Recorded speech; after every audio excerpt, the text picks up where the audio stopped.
Helo, Erin dwi, a dyma fi ar yn haith dyddiol yn rhan o 10,000 ar gyfer Future Steps. Dwi wedi'n lleoli ger Porthmadog yn Gwynedd, a dyma lle dwi'n mynd ar fy nhaith bob diwrnod. Lawr i chwith yn fanna, mae cob Porthmadog gafodd ei adeiladu rhwng 1808 a 1811 gan William Alexander Maddox. Gafodd y cob ei adeiladu mwyn arbed y tir rhag ddifrod y môr.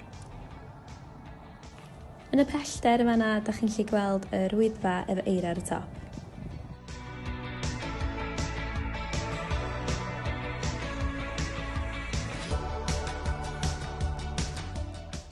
Lawr fama dwi'n cerdded rhan o'r Wales Coastal Path sy'n arwain lawr i Porthmadog.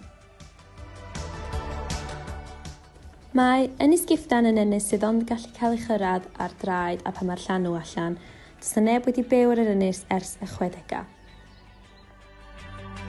I'r pellter, da chi'n gallu gweld cnicht ac yr moelwyn mawr a'r moelwyn bach.